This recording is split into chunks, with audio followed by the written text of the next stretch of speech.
tratada e muitos vão ficar.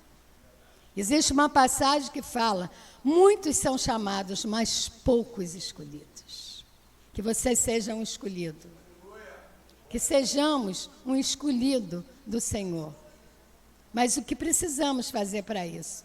Estarmos cheios do Espírito. E lá em Isaías, que eu pedi a vocês para abrirem, e eu creio que vocês já abriram, fala o seguinte: agora, pois, ouve, ó Jacó, servo meu, e tu, ó Israel, a quem escolhi. Assim diz o Senhor que te criou e te formou desde o ventre, e que te ajudará. Não temas, ó Jacó, servo meu, e tu, Jesurum, a quem escolhi, porque derramarei água sobre o sedento e rios sobre a terra seca. Derramarei o meu espírito sobre a tua posteridade e a minha bênção sobre os teus descendentes. E brotarão entre a erva como salgueiros junto aos ribeiros das águas. Este dirá: eu sou do Senhor, e aquele se chamará do nome de Jacó, e aquele outro escreverá com a sua mão: eu sou do Senhor, e por sobrenome tomará o nome de Israel. Amém? Depois que o Senhor, lá no capítulo 43, verso 28, eu vou dar uma lida, porque está aqui mesmo na minha página. 43, versos 22, a partir do 22. Que vai haver uma censura, fala assim: não me trouxeste o gado miúdo dos teus holocaustos, é o Senhor falando com o povo de Israel, nem me honraste com os teus sacrifícios, não te fiz servir com ofertas, nem te fatiguei com incenso. Não me compraste por dinheiro cana aromática, nem com gordura os teus sacrifícios me encheste. Mas me deste trabalho com os teus pecados e me cansaste com as tuas maldades. Vou ler só esse pedacinho. Na verdade, o Senhor está censurando o povo de Israel. Está falando sobre o pecado do povo de Israel. E depois dessa censura, se a gente for em Isaías 41, 8 até 13, Deus está falando, está dando uma esperança, fazendo uma promessa, melhor dizendo, para o povo de Israel. E ele vai falando para o povo de Israel: servo meu, está prometendo que dias melhores viriam. E quando ele fala servo meu e fala semente de Abraão, Deus se refere ao povo israelita. Jesurum, quando ele até usa esse termo poético é aplicado por Deus a esse povo. Isso está lá em Deuteronômio, que o Senhor fala, Deuteronômio 33, 5. E o Senhor foi rei em Jesurum, quando se congregaram os cabeças do povo. Então é um nome que aparece aqui, que parece meio estranho, mas é um nome poético, como Deus chamava o povo de Israel. Amém? Isso é só uma introdução. Em primeiro lugar, a gente precisa buscar quem? O Espírito Santo. E a gente vai vendo aí no verso 1 e no verso 2, a volta da promessa do Senhor, como ele diz: agora, pois, ouve Jacó, servo meu, e tu, Israel, a quem escolhi. Assim diz o Senhor que te criou e te formou desde o ventre e que te ajudará. Não temas, ó Jacó, servo meu. E tu, Jesurum, a quem escolhi, que é o povo dele. Quando a gente olha para Jacó, a gente vê que Jacó lutou com o anjo e deixando de lado todo o seu livre-arbítrio para viver a vontade de Deus. Será que temos feito isso? Será que temos lutado mesmo para viver a plenitude do Espírito Santo em cada um de nós? Será que temos feito isso diariamente, pedindo revelação ao Senhor da sua palavra, pedindo a Ele não só revelação da palavra, porque quando estamos cheios do Espírito Santo, eu não brinco mais assim, está repreendido isso, mas antigamente eu até brincava. que o Espírito Santo era fofoqueiro, porque às vezes o que falava comigo, falava com outro servo. E a gente via, e eu brincava, eu dizia isso, mas está repreendido isso, em nome de Jesus, porque a gente tem que ter toda a reverência a Deus. E o Espírito Santo é Deus. Temos que ter realmente esse cuidado, esse respeito. Mas quando nos enchemos do Espírito Santo, eu canso de ver isso na minha vida, na vida de alguns irmãos. Quantas vezes mesmo, com pastores até, que às vezes ligava para mim para falar alguma coisa, eu falava, já sei o que você vai falar, isso, isso e isso. E coincidia, assim como irmãos também, que na verdade não era coincidência, era o Espírito Santo, que falava lá e falava aqui. E eu, até hoje, eu tenho muito receio disso. Porque às vezes me pedem para orar por alguém e o Espírito Santo fala, você vai orar assim e assim e assim. E às vezes há uma luta interior, porque a gente acha que aquilo é da nossa cabeça.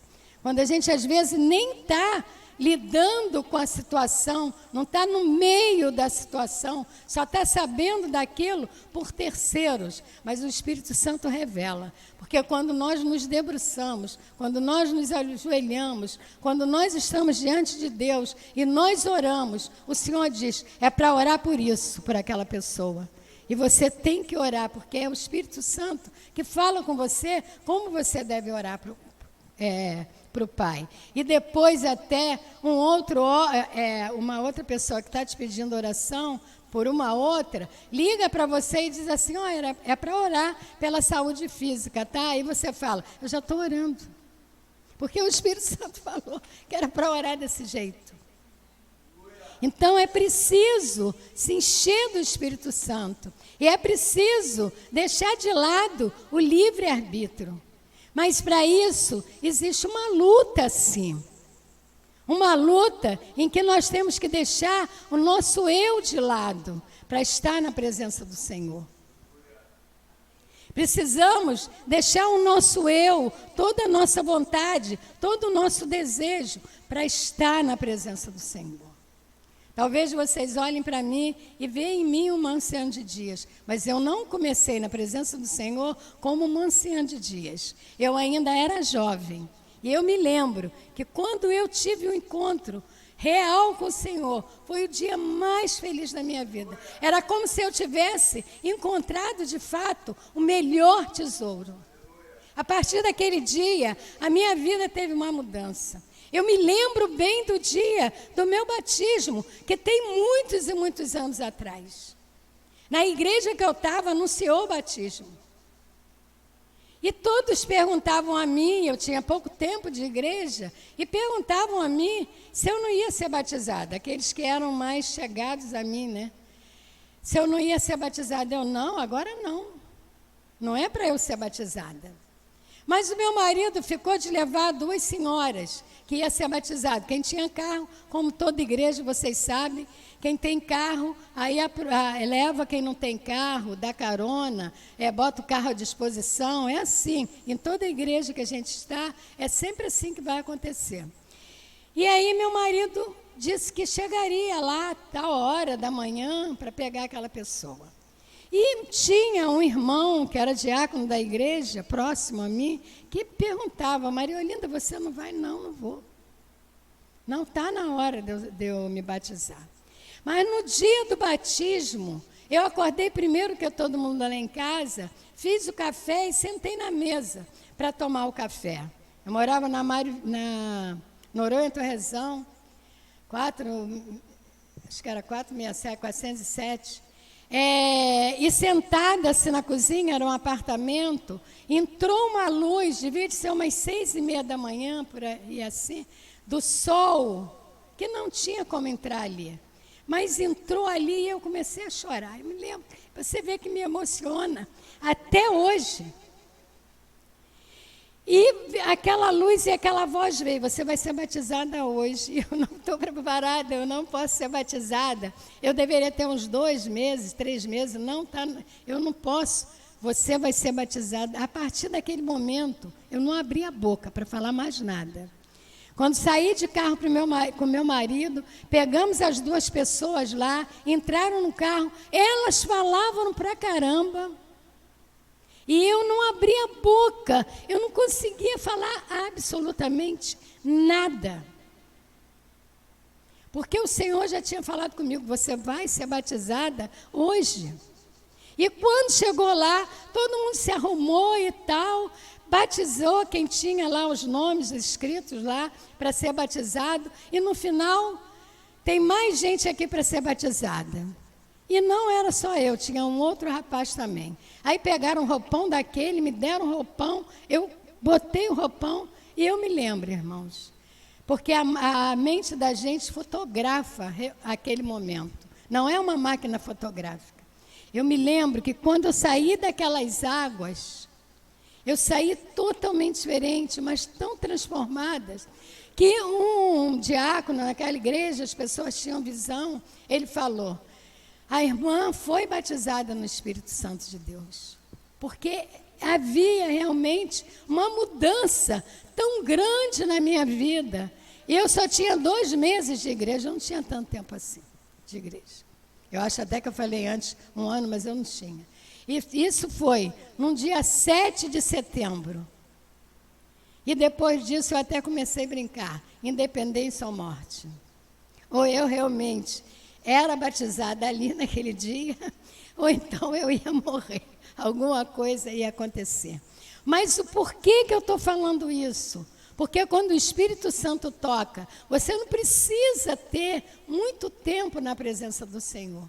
Mas é quando você, de fato, se converte. Por isso que batismo hoje, até hoje, me comove. E o último batismo, eu acho que foi de Guilherme. E eu me lembro que eu vi a filmagem, e eu vi a Amanda lá tão contente. E parece que eu vejo até agora, você vê que a minha mente, ela fotografa mesmo. Que isso veio na minha memória.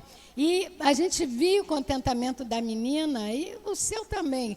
Mas eu acho que o dela me chamou mais atenção, e isso ficou marcado assim para mim. Porque o batismo é um momento realmente de visitação do Espírito Santo, eu não tenho dúvida. Mas ainda assim é necessário uma busca constante desse Espírito Santo, para que possa estar fazendo morada em todas as partes do nosso ser. É Ele que nos leva a ser obedientes àquilo que é estabelecido, às vezes dentro da nossa casa, da nossa família, dentro da igreja. É Ele que nos faz obedecermos os estatutos do Senhor. É Ele que nos convence do pecado. E às vezes, quando por um gesto, por um olhar, às vezes nem falamos nada. O Espírito Santo é uma campainha. Eu costumo falar que na minha cabeça é uma campainha. Tererém, Maria Olinda, pisou na bola, Maria Olinda. E na mesma hora você tem que ir para os pés do Senhor e dizer: Senhor, me perdoa. Vocês morrem de rir, né? Mas é desse jeito. Eu não posso falar, não fazer nada. Apesar de ser uma senhora de dias, eu sou a menina lá no fundo. Para a honra e glória do Senhor, então, o que eu estou colocando, o primeiro tópico, é preciso buscar. E a gente vê aí no verso 1 e 2, a volta da promessa. O Senhor promete o derramamento do Espírito Santo. Israel significa que Deus prevalece. Assim devemos buscar a presença do Espírito Santo em nossa vida, deixando comandar totalmente a nossa vida. Em Efésios 5,18, Paulo fala: não se embriaguem com vinho, que leva à libertinagem, mas enchei-vos do Espírito Santo. Mas deixe-se encher pelo Espírito Santo. E é isso que nós devemos fazer diariamente. O avivamento, quem dá é Deus. Paulo orou por esse avivamento. A igreja aqui está orando por esse avivamento. A igreja está jejuando por esse avivamento. Se você ficar aqui, num culto, de 7h30 até o momento que acaba, sem beber água, sem comer nada, sem ir no banheiro, sentado, você está jejuando. É o jejum. E o jejum, ele deve ser na presença do Senhor.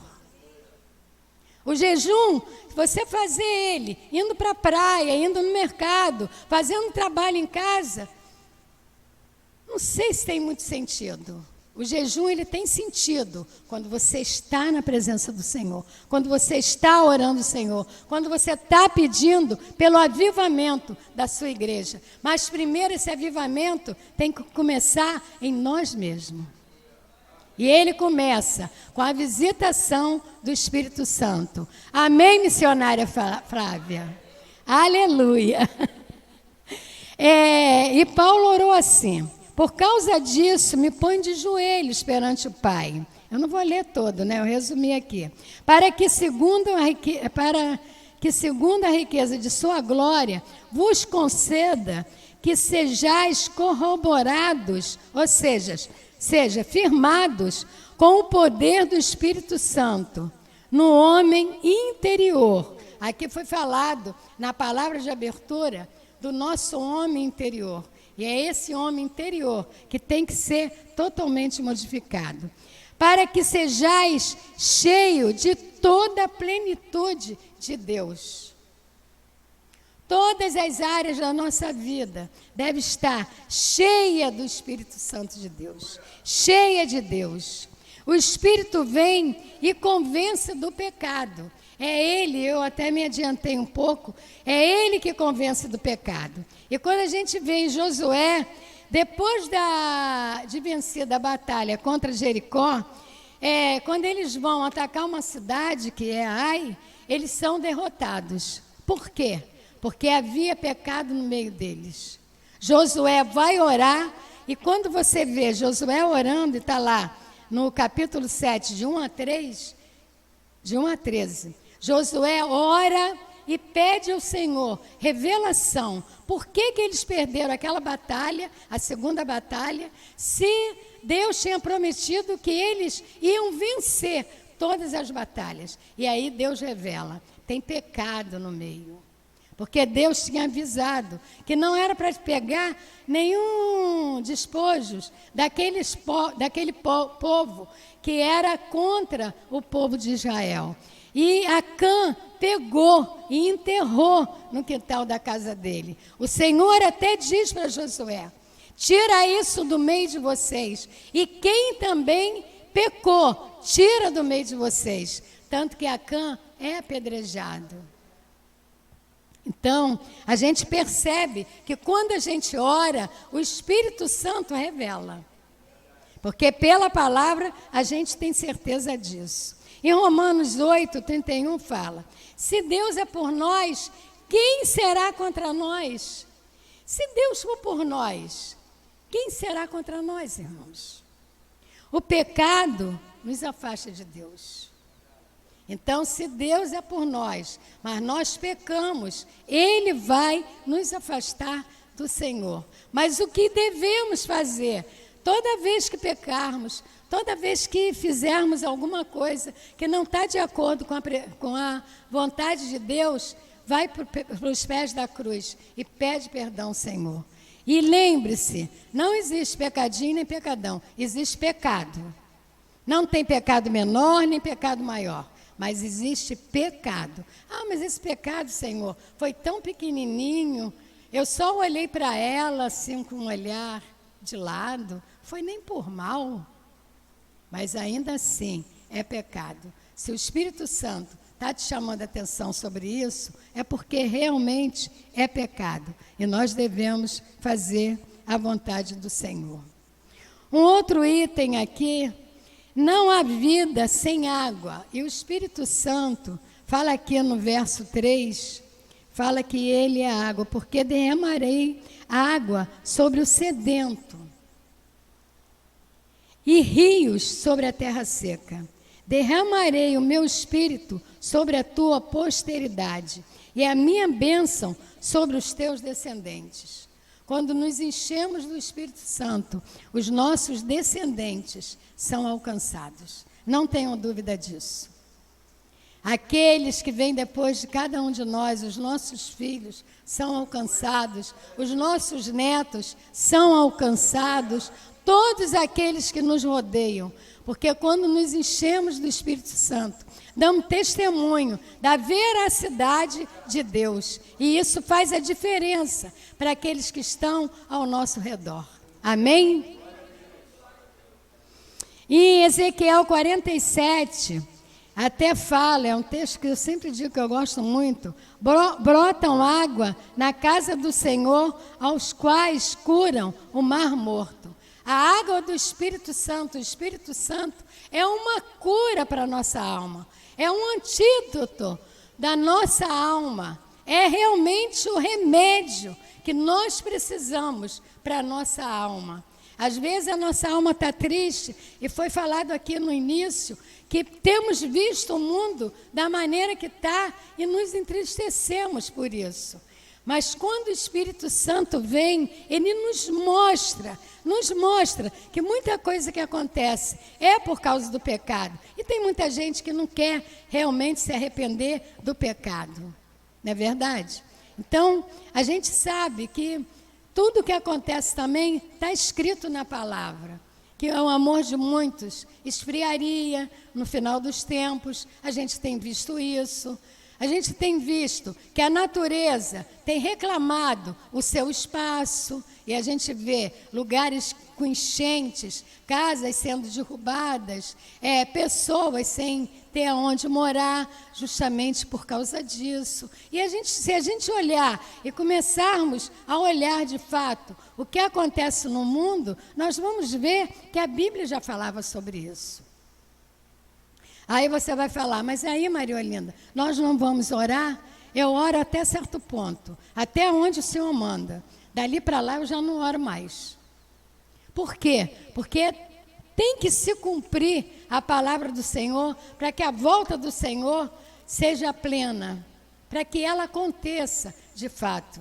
E eu espero, ansiosa, para a volta do Senhor, para viver num novo céu e numa nova terra, onde pessoas realmente, como foi a palavra introdutória, vai olhar para o outro e vai achar igualzinho assim. Vai olhar para o outro e vai dar um lugar. Pode ficar aqui no meu lugar, não tem problema não. Vai olhar para o outro e vai ver que nada tem se o outro não estiver perto, se o outro não estiver de acordo com aquilo que você pensa. Totalmente diferente.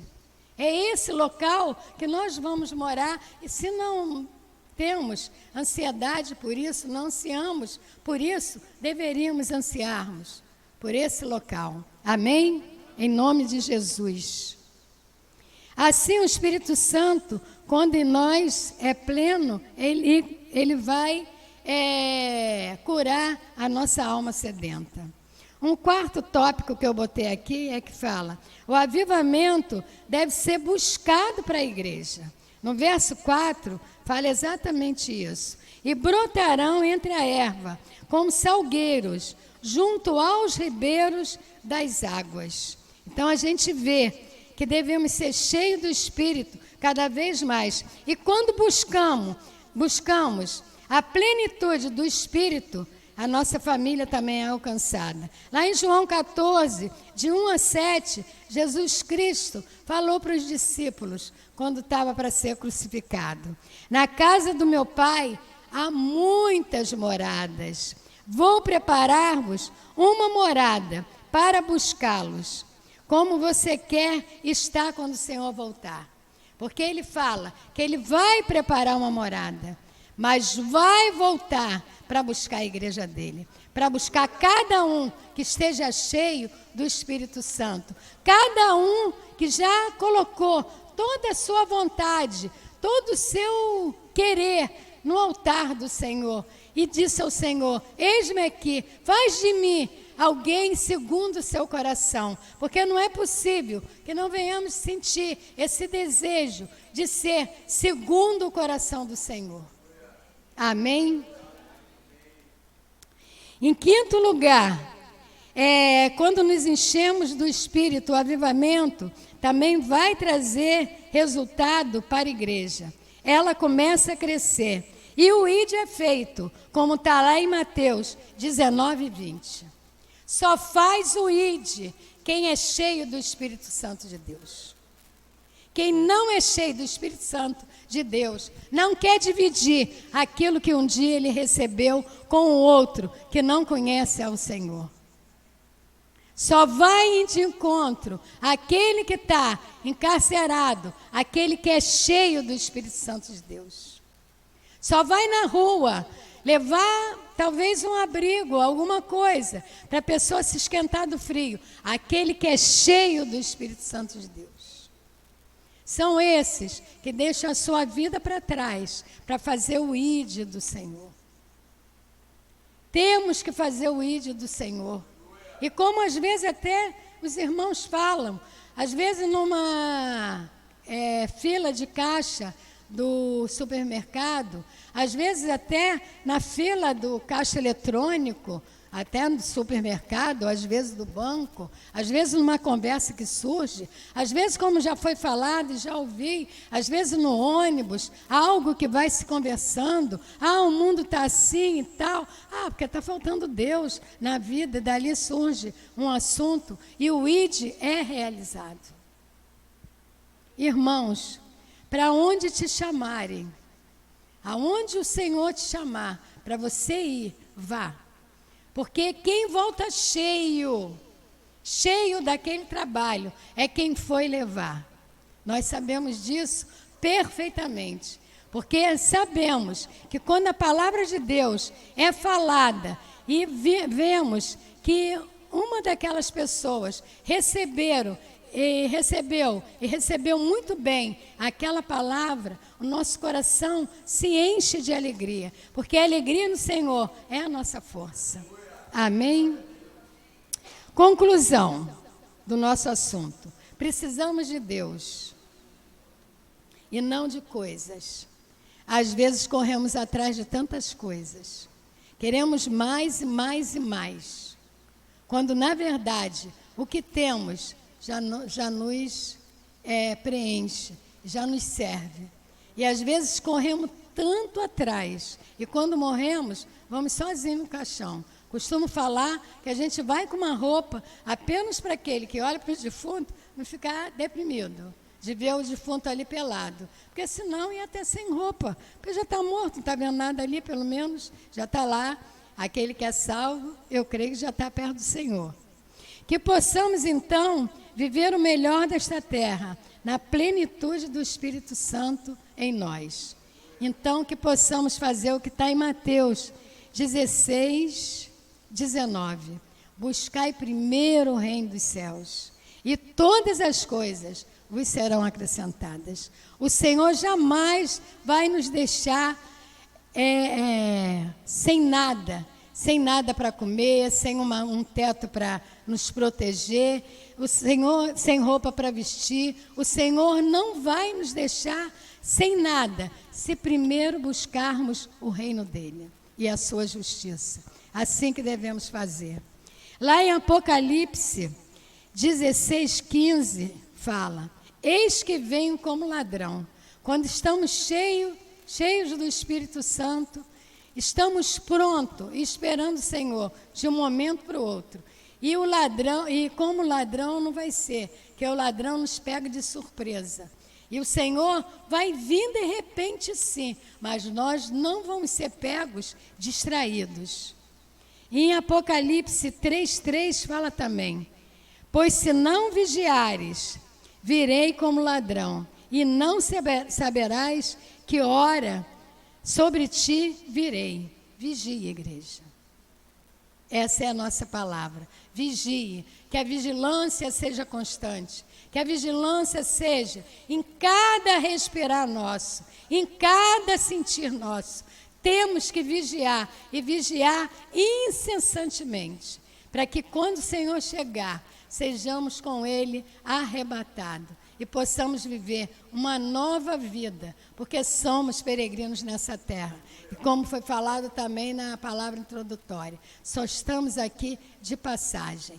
Amém? O nosso lar não é aqui. Na casa do Pai, o Senhor Jesus nos prepara uma morada. Uma vez, isso também foi revelação do Espírito Santo que eu tive, que a casa do Pai é também o coração, que é a casa que o Senhor Jesus falava, é o coração do Pai, porque Ele está sentado à direita de Deus Pai, e Ele é o nosso intercessor. Quando nós oramos, quando eu estou aqui nesse momento, pregando, vocês ouvindo, o Senhor Jesus está lá falando, ah lá, Pai, olha lá a igreja, Ministério Ágape. Olha cada um que está lá, atento à tua palavra. Olha o que fulano está pensando. Olha o que cicrano está entusiasmado, pensando na minha volta. Olha, Pai. E assim, preparando uma morada também no coração do Pai, para cada um de nós. Vigie. Essa é a nossa palavra de hoje. E eu gostaria que todos vocês, eu não falei isso para o pastor, eu esqueci, mas estou falando agora, fizessem uma fila aqui. Nós vamos estar orando individualmente para cada um, para que possam estar recebendo o Espírito Santo em sua plenitude, que todas as áreas das suas vidas possam ser preenchidas. Aquele lugarzinho que às vezes você está dizendo assim, não, Senhor, aqui não toca não. Deixa essa água do Espírito tocar todos os lugares do seu ser. E assim você terá a plenitude do Espírito Santo. Amém?